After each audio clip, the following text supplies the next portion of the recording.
l'Éternel et le peuple juif, j'ai le plus profond respect. Il s'est déclaré ami d'Israël. Félix Antoine Tshisekedi, président de la République démocratique du Congo, a choisi en toute responsabilité la voie de la bénédiction.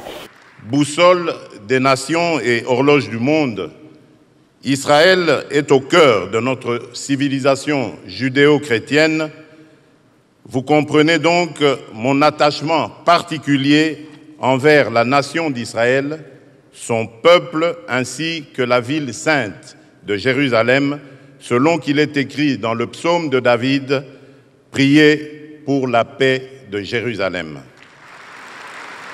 Dans un discours plein de références publiques prononcé devant le congrès de l'AIPAC, qui est un puissant lobby américain pro-Israël, le président congolais a annoncé une reprise au plus haut niveau des relations diplomatiques de son pays avec Israël. Félix Tshisekedi, qui s'est affiché en défenseur du peuple juif, a réaffirmé son soutien au plan de paix au Proche-Orient de l'administration Trump. Le président Tshisekedi a décidé d'ouvrir grandement la porte de son pays à l'État hébreu.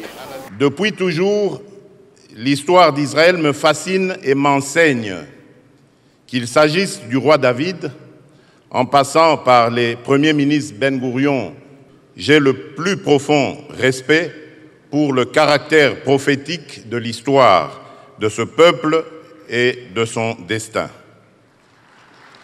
Un véritable virage diplomatique qui prend à contre-pied les positions de l'Union africaine où il aspire devenir président l'année prochaine. Contrairement à l'ancien chef de l'État, le maréchal Mobutu, qui a préféré creuser sa propre tombe en décidant de rompre les relations diplomatiques avec Israël au profit de l'Égypte, Félix Tshisekedi, lui, choisit les chemins étroits et va jusqu'à reconnaître Jérusalem comme la capitale indivisible de l'État hébreu. Il a promis de nommer dans le prochain jour un ambassadeur en Israël, chose qui n'était pas arrivée depuis 20 ans. Car mon parcours personnel a fait de moi un grand ami du peuple juif et un fervent défenseur de sa cause.